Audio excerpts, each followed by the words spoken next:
Hello friends, welcome to ஜெசி channel. இன்றைக்கி நம்ம என்ன பார்க்க போகிறோம் அப்படின்னா, சமையல் தாங்க பார்க்க போகிறோம் இன்றைக்கி. ஓகே, சேமியாவை எப்படி ஒரு வித்தியாசமாக நம்ம செய்யலாம் அப்படின்ட்டு நம்ம பார்க்க போகிறோம். அதாவது லெமன் சேமியா பாத் எப்படி செய்கிறதுன்னு பார்க்கலாம். வாங்க வீடியோக்குள்ளே போகலாம். ஒரு பாத்திரத்தில் 1 லிட்டர் போல் தண்ணி எடுத்துக்கோங்க. 1 ஸ்பூன் உப்பு, 1 ஸ்பூன் குக்கிங் ஆயில், எது வேணால் எந்த குக்கிங் ஆயில் வேணால் நீங்கள் யூஸ் பண்ணிக்கோங்க. ஸோ அதை ஊற்றிட்டு அந்த தண்ணி நல்லா கொதிச்சதுக்கு பிறகு சேமியா உள்ளே சேர்த்துக்குங்க.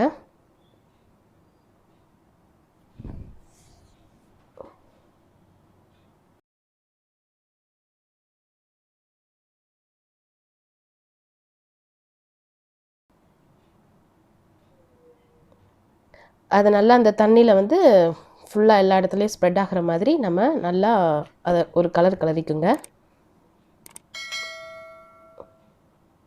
சேமியா வந்து நமக்கு சீக்கிரமாக வந்துடும், அதனால் பார்த்துக்குங்க. பாருங்கள், இந்த மாதிரி வந்த உடனே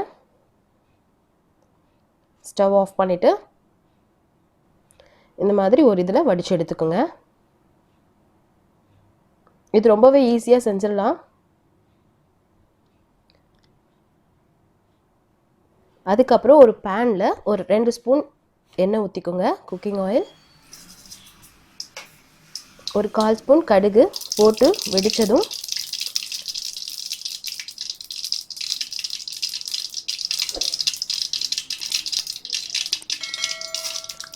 அரை ஸ்பூன் உளுந்து, அரை ஸ்பூன் கடலைப்பருப்பு உள்ளே போட்டுட்டு அதுவும் லைட்டாக ஃப்ரை ஆனதுக்கு பிறகு ஒரு 1லேருந்து 2 ஸ்பூன் வந்து வேர்க்கடலை சேர்த்துக்கிறோம். அதுவும் நல்லா எண்ணெயில் ஃப்ரை ஆக விடுங்க.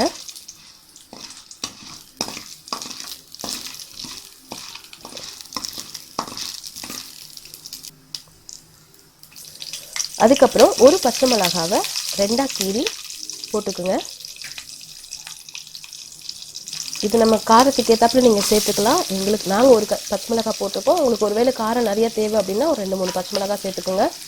அதுக்கப்புறம் ஒரு வெங்காயத்தை ஓரளவுக்கு மீடியம் சைஸாக கட் பண்ணி உள்ளே சேர்த்துக்கோங்க.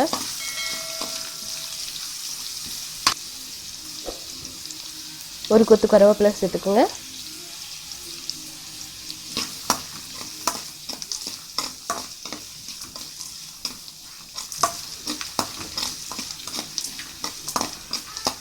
வெங்காயம் கொஞ்சம் வதங்கினதுக்கு பிறகு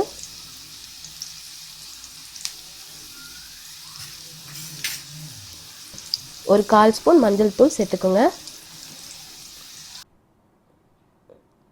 ஆல்ரெடி நம்ம வந்து சேமியா அந்த தண்ணியில் வந்து நம்ம உப்பு போட்டிருக்கோம், அதனால் இதில் உப்பு போடும்போது கொஞ்சம் பார்த்து போட்டுக்கோங்க.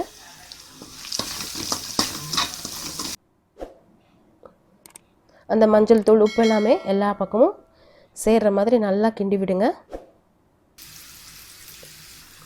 இப்போது இந்த ஸ்டேஜில் நம்ம வேக வச்சு எடுத்து வச்சுருக்க அந்த சேமியாவை உள்ளே சேர்த்துட்டு எல்லா இடமும் அந்த சேமியாவில் அந்த மஞ்சள் தூள் அந்த இதெல்லாமே வந்து வெங்காயம் எல்லாமே மிக்ஸ் ஆகிற மாதிரி கலரி விடுங்க.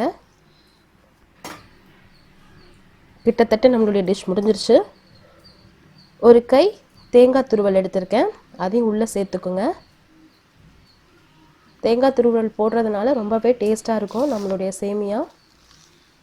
மிக்ஸ் பண்ணி விட்டுக்கோங்க நல்லா.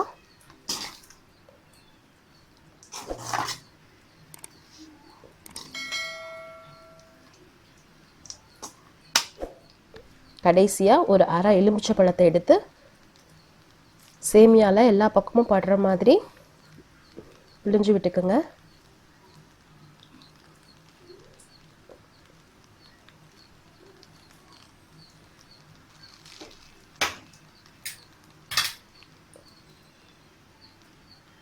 இப்போ நல்லா மிக்ஸ் பண்ணிடுங்க. பாருங்கள், நம்மளுடைய லெமன் சேமியா பாத் சூப்பராக ரெடி ஆயிடுச்சு. இதை வந்து ஒரு சட்னியோட, தேங்காய் சட்னியோட வச்சு சாப்பிட்டிங்கன்னா செம்ம டேஸ்ட்டாக இருக்கும். கண்டிப்பாக அதை நீங்கள் ட்ரை பண்ணி பார்த்துட்டு உங்களுக்கு பிடிச்சிருந்ததுன்னா லைக் பண்ணுங்கள், ஷேர் பண்ணுங்கள். இன்னும் சப்ஸ்கிரைப் பண்ணாமல் இருந்தீங்கன்னா சப்ஸ்கிரைப் பண்ணுங்கள். தேங்க்ஸ் ஃபார் வாட்சிங்.